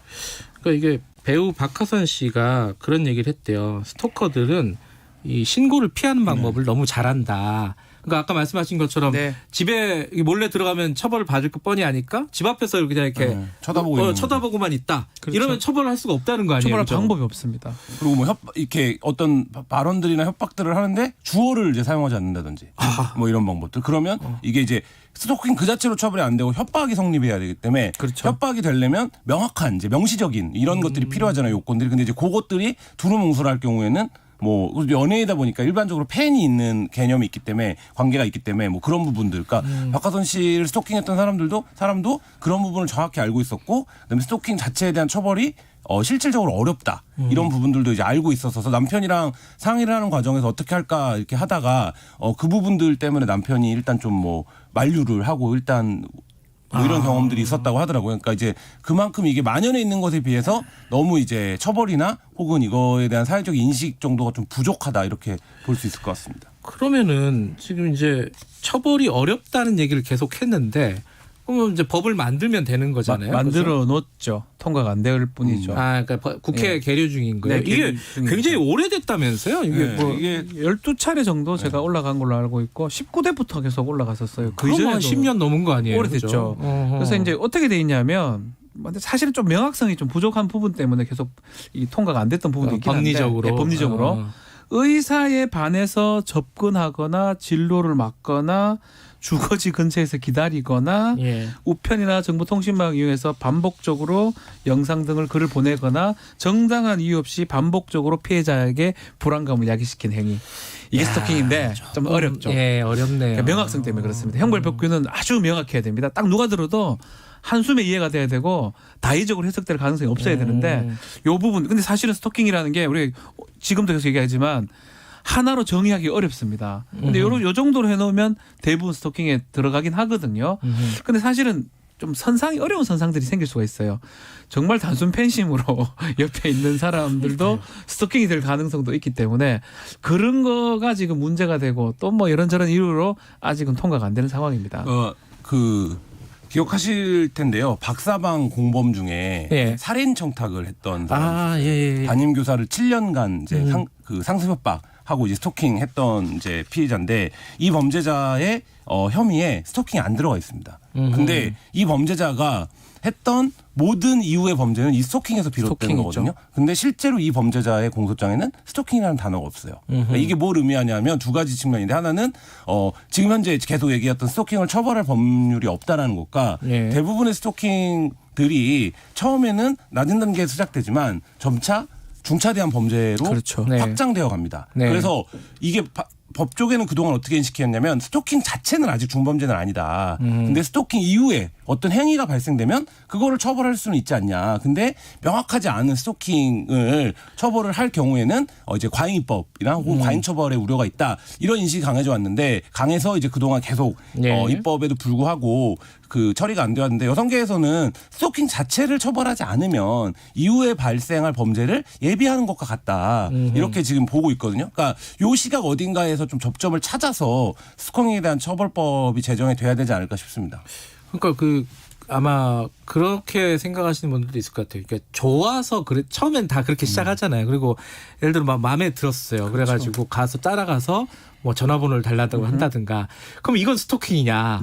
뭐 어떻게 되는 거예요? 그러면? 그것 때문에 이제 이게 입법 명확성 때문에 아직 통과가 안 되는 부분도 있는 거거든요. 다른 이유도 좀 있지만. 그래서 이제 우리 형법은 예전에 어떻게 생각을 했냐면 그게 의사 내심에 들어있는 것까지 우리가 처벌할 수 있느냐라고 계속 생각했던 것 같아요. 그렇죠. 그게 그리고 어렵잖아요. 그게 이제 3번 정도로 본 것 같아요. 그렇다고 해도 그거는 경범죄지 사람의 마음의 표현이 이것을 중한 범죄로 보기는 어렵기 때문에 경범죄로 3번 정도 자꾸 괴롭히면 그거는 한 5만 원, 7만 원 범칙금 매기겠다는 게 이제껏 우리 법률적 태도였던 겁니다. 그런데 지금 김한 기자가 아주 적절하게 정확한 걸 지적을 했는데 모든 범죄의 시작이 이렇게 접촉을 하다가 어떤 자신의 어떤 욕구하고 이게 불일치했을 때 그게 다른 어떤 큰 범죄로 가버린 게 많습니다.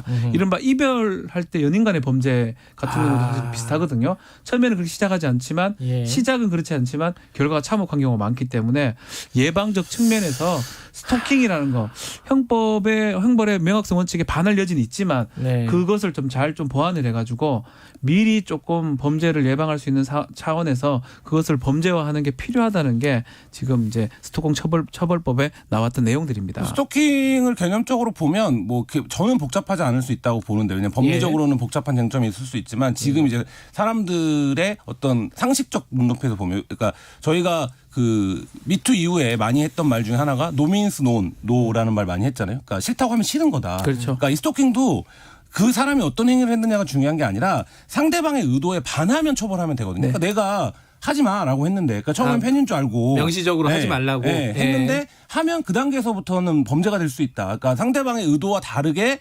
행위를 하면 안 된다라는 건 아주 기본적인 관계에 있어서의 원칙이기 때문에 사실 이제 많은 부분들이 그 부분을 준용하면 문제를 간단하게 좀 볼 수 있는데 사실 이제 그것이 아니라 다른 이제 법적 쟁점들을 뻗어 나가면 이런 경우는 어떡할 거고 또 저런 경우는 어떡할 거냐 이렇게 가는데 그게 아니라 그냥 노미인스 노다 싫다고 하면 싫은 거다. 예. 그런 이제 강력 사건 중에 그런 게 되게 많잖아요. 헤어진 연인에게 그렇죠. 다시 만나자고 했다가 그걸 안 들어줘가지고 막 이렇게 폭행이 벌어지고 심지어는 뭐 살인까지 벌어지는 하고. 경우들이 굉장히 많잖아요. 이것도 스토킹이에요. 그죠. 이것도 스토킹 범죄의 일환으로 봐야 되거든요.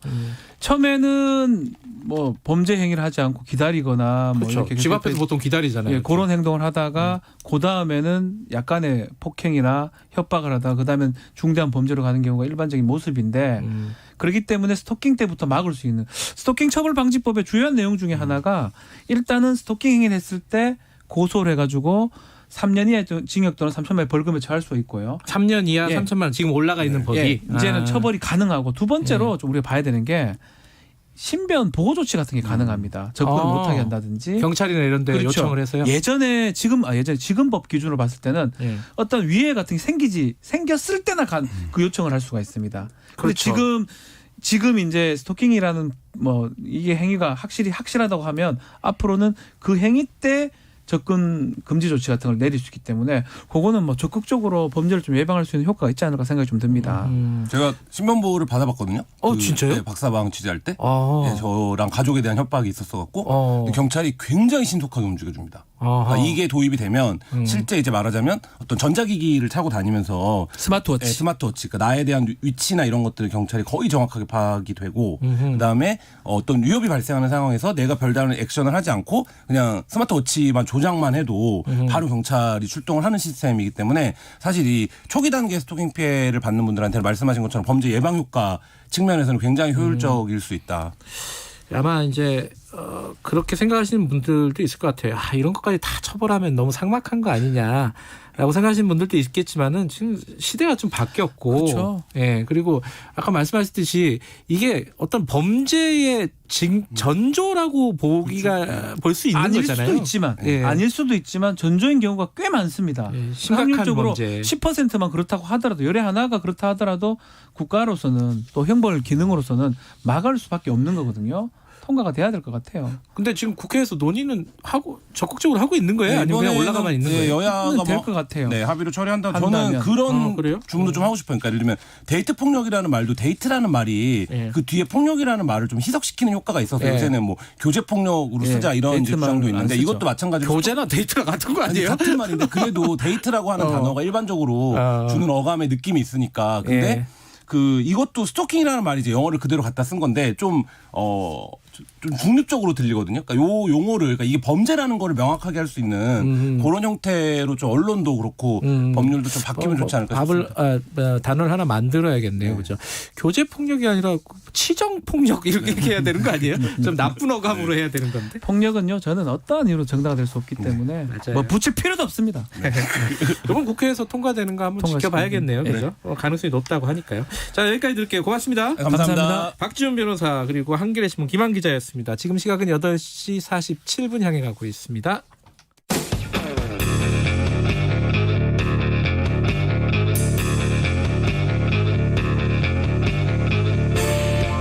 당신의 아침을 책임지는 직격 인터뷰 김경래 최강 시사.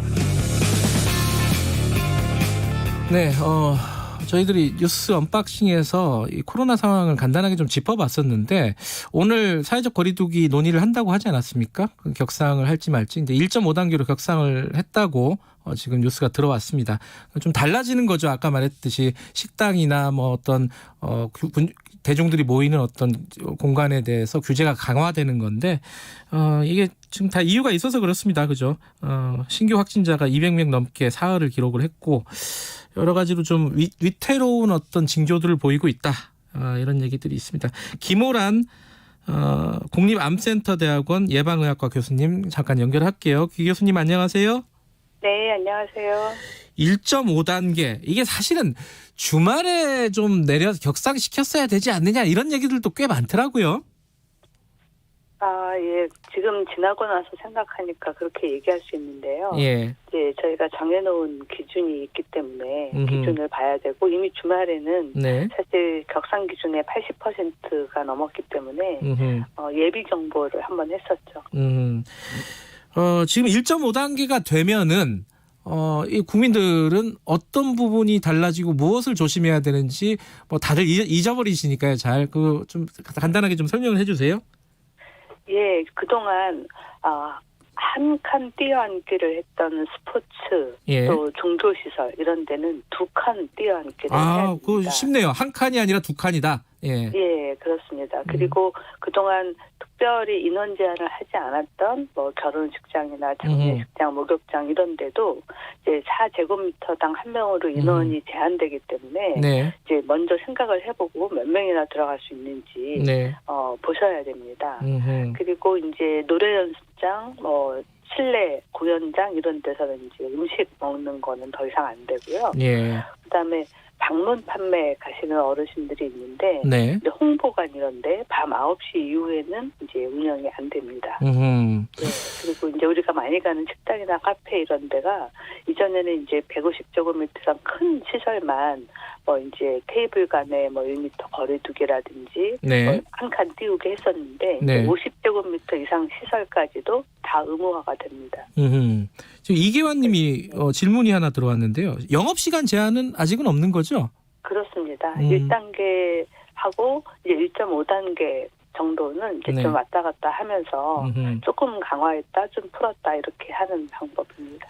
지금 상황이 어떤지에 대해서 분석을 좀 여쭤보고 싶은 건데 지금 200명 넘는 확진자 200명 넘는 게 사흘째고요. 그리고 감염 재생산 지수 이게 많이 높아졌다 그러는데 이 의미를 좀 설명을 해주세요. 감염 재생산 지수? 예, 일단 지금 상황이 한국은 이제 말하자면 코로나 유행 3차 확산 단계라고 할 수 있는데요. 이제 아직 정점은 아니고 증가하고 있어서 네. 빨리 이제 증가세를 멈춰야 됩니다. 저희가 네. 1차 확산 때 하루 800명까지 나왔잖아요. 예. 그리고 2차 확산 8일도 그때 한 400명까지 나왔어요. 근데 지금 이제 200명대로 올라갔는데 더 올라가지 않고 여기서 좀 줄여야 될 것 같고요. 예. 그다음에 감염 재생산수라고 하는 거는 네. 이제 감염 전파가 얼만큼 빠르게 커지냐 하는 건데 네. 정확히 얘기하면 환자 한 명이 평균 몇 명한테 전파시키는가 하는 겁니다. 그래서 감염 재생산수가 1이다. 우리가 네. R이라고 부르는데요. R이 네. 1이다. 그러면 환자 한 명이 환자 한 명을 만들어내는 거예요. 예. 그러니까 계속 같은 수의 환자가 유지되는 거고요. 네. R이 1보다 크면 이제 유행이 커지는 겁니다. 환자 한 명이 한 명 이상을 만들어내니까요. 예.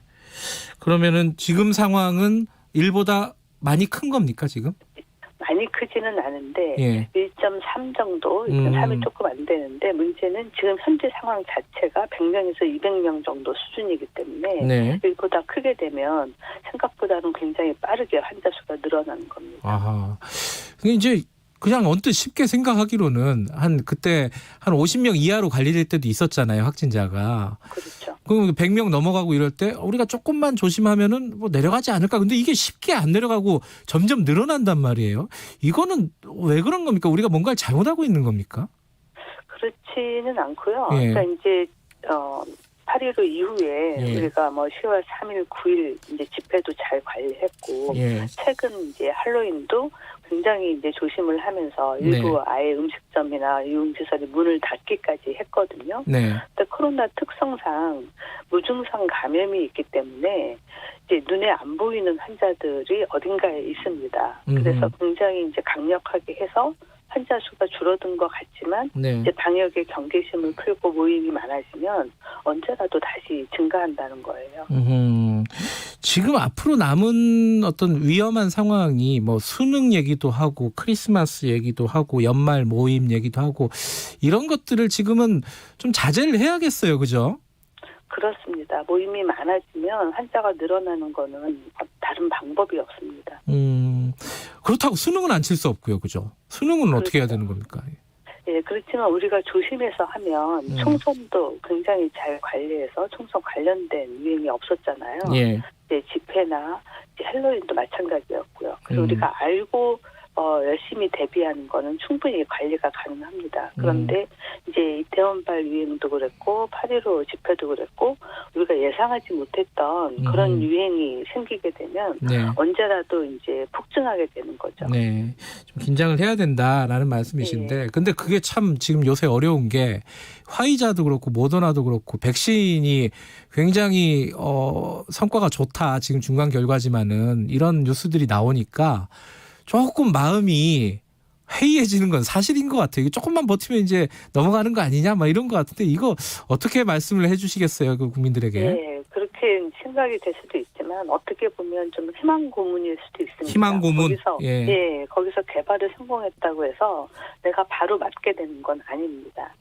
일단 개발에 성공했다는 것 자체는 좋은 뉴스지만 네. 이제 정말 안전한지. 그러니까 처음에 효과가 있는지는 이제 한 3만 명 정도, 모더나 같은 경우도 3만 명 정도 가지고 임상시험을 해서 이제 효과가 좋았다라고 하는데, 네. 이제 정말 안전한지는 원래 프로토콜 상에도 처음에는 일주일, 그 다음 2달, 그 다음 6개월, 그 다음에 최고 2년까지 지켜보라고 되어 있거든요. 네. 그래서 끝까지 봐서 안전한지를 확인해야 되고, 네.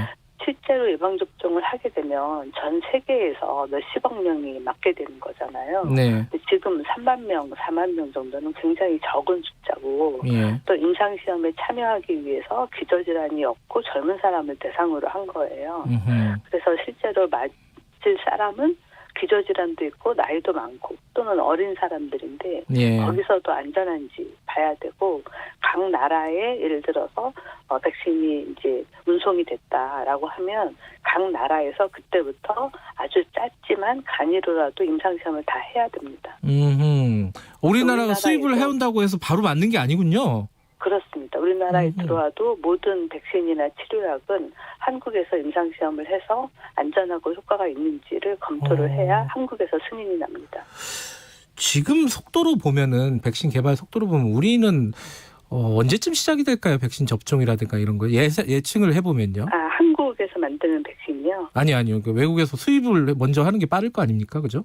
그렇죠. 외국에서 들어오는 게 빠르겠지만 지금 외국에서 임상시험 3상을 하고 있는 것만 해도 10개가 되기 때문에 계속해서 이제 백신이 개발됐다는 소식은 들릴 겁니다.